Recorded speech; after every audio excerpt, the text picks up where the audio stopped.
Alors bonjour et bienvenue dans cette vidéo. On va parler évidemment du coronavirus, voir les différentes réactions des différents gouvernements français, chinois et américains.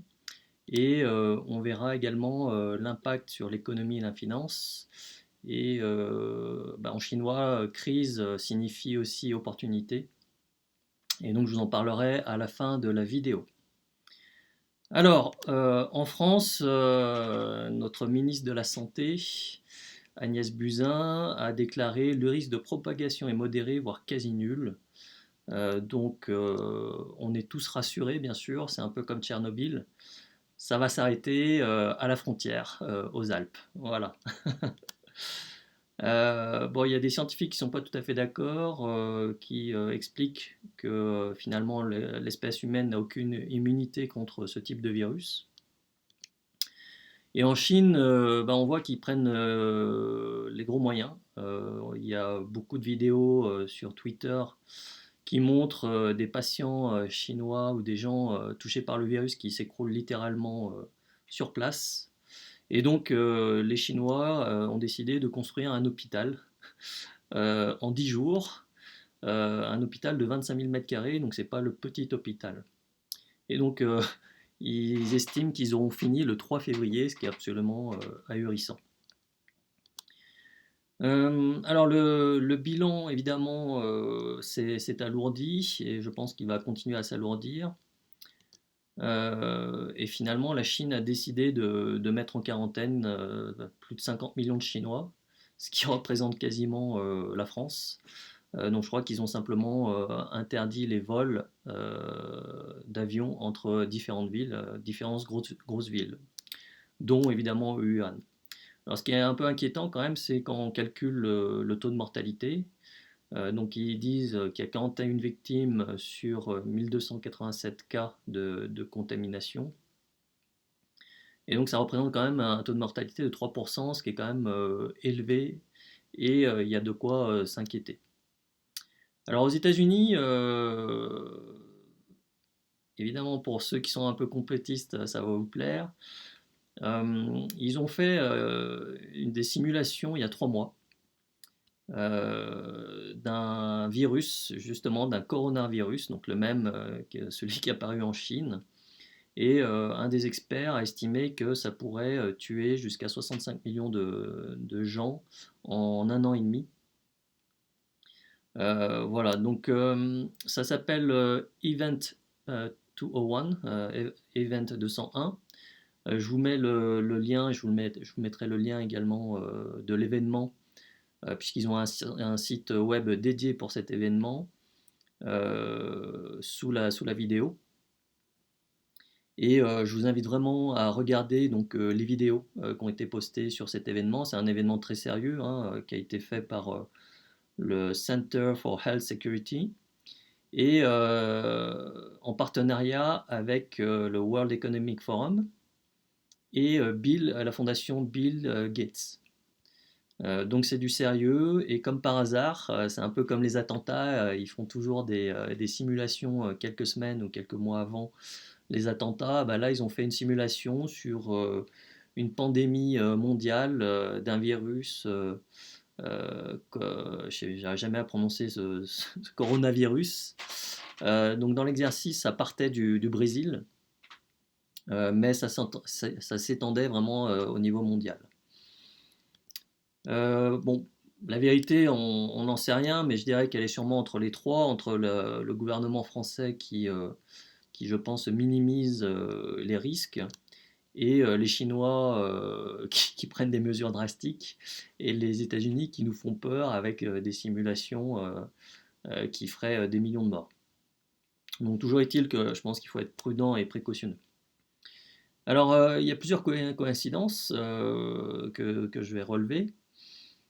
Il y a un brevet qui a été déposé en 2015 et accordé en 2018 par le Pilbright Institute et qui est sponsorisé entre autres par l'OMS, donc l'Organisation mondiale de la santé, la Commission européenne et toujours la Fondation Gates, qui sont toujours dans les bons coups. pour un traitement, je crois un vaccin sur un coronavirus. Voilà, donc ça c'est une première coïncidence. Deuxième coïncidence, donc dans la ville où le virus serait originaire, eh bien, il y a un laboratoire de niveau Biosafety Level 4, donc de niveau de sécurité 4, donc très, très élevé, qui faisait justement de la recherche sur le coronavirus. Et c'est le seul laboratoire de ce type-là en Chine qui faisait de la recherche sur précisément ce virus. Donc on peut se demander s'il n'y a pas eu une petite fuite. Euh, voilà. Il faut savoir qu'il y en a un également à Lyon, de laboratoires de très haut niveau comme ça, qui faisait, je crois, des recherches sur l'Ebola, qui doit toujours en faire d'ailleurs. À l'époque, je sais qu'on avait tous eu peur. Moi, j'habitais à Lyon. On se demandait s'il n'y aurait pas quelques fuites de temps en temps. Alors, troisième coïncidence, la ville de Wuhan est jumelée avec Bordeaux. Et les premiers cas de coronavirus ont été détectés à Bordeaux. Voilà. Bon, encore une coïncidence bizarre. Enfin, la dernière coïncidence, mais celle-là, on est tous un peu au courant, c'est que la ministre de la Santé, d'abord, a été rémunérée pendant 14 ans au moins par des labos pharmaceutiques. C'est pour ça qu'elle voulait absolument, enfin, c'était un hasard, mais elle voulait absolument, pour notre bien à tous et le bien de nos enfants, imposer une dizaine de vaccins obligatoires. Et en plus, son mari est, comme par hasard, directeur de l'INSERM. Voilà, donc tout ça, c'est des hasards, des coïncidences, évidemment. Alors la question qui se pose parmi les scientifiques sérieux, c'est le taux R0, c'est le taux de reproduction du virus qui mesure en fait combien de personnes peut infecter une personne qui est déjà infectée. Voilà. Donc en fonction de ce taux, eh bien, la propagation du virus est plus ou moins rapide. Donc il y en a qui disent que c'est 2, ce qui serait pas énorme. Mais il y en a qui disent que ça serait 3,5 voire 4, auquel cas ça générerait une propagation très rapide.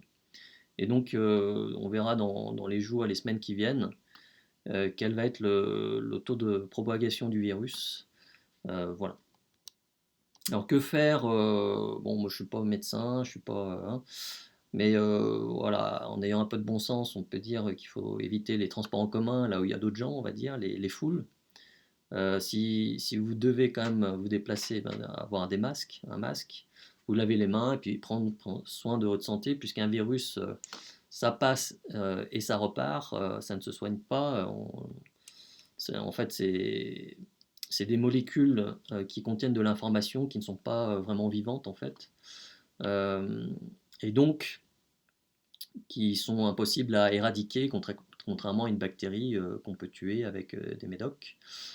Voilà, donc bah, la clé c'est d'être en bonne santé et de pouvoir justement résister à ces virus. Alors, pour ceux qui me suivent et qui suivent cette chaîne, ce qui peut être intéressant, c'est de voir quel est l'impact sur l'économie. Donc au moment où je fais cette vidéo, on est le samedi, je sais pas quel, 25 janvier je crois, 2020. Donc on est vraiment au début, je dirais, de l'épidémie. Il n'y a que les bourses américaines qui ont baissé un petit peu vendredi dernier. Le prix du pétrole évidemment a baissé puisque s'il y a une baisse du trafic aérien, eh bien, il y aura moins de consommation de pétrole. Et pour moi, en fait, cet événement, c'est le signal de la récession que je prévois pour fin 2020. Et en plus, ce qui est marrant, enfin, ce qui est marrant, c'est pas marrant, mais ça coïncide avec le nouvel an chinois. Et cette année, c'est l'année du rat. Hein, voilà, donc l'année dernière, c'était l'année du cochon, donc plutôt une année faste, on va dire. Et 2020, c'est l'année du rat, donc plutôt l'année de la survie, voilà, puisque une des caractéristiques des rats, c'est d'être capable de survivre à peu près dans n'importe quelle condition. Alors pour ceux qui sont intéressés par l'investissement, eh bien, vous savez peut-être que le 14 décembre 2019, donc l'année dernière, il y a un mois tout juste, moins d'un mois, il y a un mois, J'avais fait un séminaire à Lyon que j'ai enregistré en vidéo où je faisais mes prédictions pour la période 2020-2040. Donc évidemment, beaucoup de gens pensaient que j'étais fou, mais il y en a quand même beaucoup qui se sont inscrits. Et cette vidéo, vous pouvez l'acquérir. C'est une journée de séminaire où je fais toutes mes prédictions. J'ai partagé avec les gens donc toutes mes prédictions pour 2020-2040.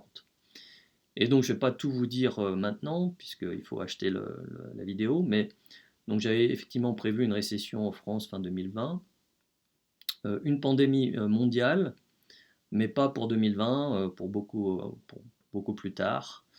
C'est pour ça que je ne pense pas que cette épidémie du coronavirus sera extrêmement grave, ni étendue. Je pense qu'ils vont arriver quand même à maîtriser cela, mais je pense qu'il y en aura une beaucoup plus grave et beaucoup plus importante d'ici quelques années. Et chose très curieuse, donc j'avais fait une prévision sur l'ensemble des marchés immobiliers, boursiers, sur les faillites bancaires, les faillites d'assurance, etc. Et j'avais prévu un crash de la bourse de Shanghai en 2020. Donc, bah, vous pouvez vérifier puisque la vidéo est disponible en téléchargement. Et bah, les chiffres, je donne les chiffres exacts sur ce crash de la bourse de Shanghai qui n'a pas encore eu lieu puisque la bourse de Shanghai, je crois, était fermée vendredi. Et donc, on verra lundi, à mon avis, à l'ouverture, ça va commencer à remuer pas mal sur cette bourse-là. Et en fonction de l'évolution du virus et de son impact sur l'économie chinoise, il y aura certainement un impact sur la bourse de Shanghai. Voilà. Donc ça ne me réjouit pas d'avoir fait une prévision juste, surtout qu'à l'époque j'ignorais totalement pourquoi cette prédiction était sortie, hein. Encore une fois, ce sont des prédictions intuitives. Mais je pense que cette prédiction va se vérifier. Ce qui est intéressant, au-delà du crash, c'est que donc j'avais indiqué quel serait le point bas de la bourse de Shanghai, à quelle date ça aurait lieu, et également quel serait le point haut et en quelle année ça aurait lieu. Et ça fait partie d'une des prédictions où la performance est à la fois la plus longue dans la durée et la plus importante en pourcentage, au-delà de 1000% de hausse. Et donc, si ça vous intéresse finalement de voir ces prédictions et surtout de les mettre en œuvre dans une logique d'investissement, bah, je vous invite évidemment à télécharger ce séminaire que j'ai fait et vous verrez toutes mes anticipations jusqu'en 2040, pas seulement sur la bourse de Shanghai d'ailleurs, sur toutes les bourses mondiales, sur les monnaies, sur le marché immobilier, sur les SCPI, sur la faillite bancaire et les faillites des assurances. Voilà. Voilà, donc bah, je mets le lien en dessous de cette vidéo et je vous dis à une prochaine vidéo en espérant que évidemment cette pandémie virale soit bien contenue et fasse le moins de victimes possible évidemment. On a très peu d'informations encore sur le sujet. Voilà. Mais comme je sais que voilà, c'est surtout des investisseurs qui suivent cette vidéo, ben, je vous invite vraiment à télécharger mon séminaire pour avoir mes prédictions, qui est la première, à mon avis, ça s'avère déjà juste. Voilà. Merci d'avoir suivi cette vidéo et je vous dis à une prochaine fois.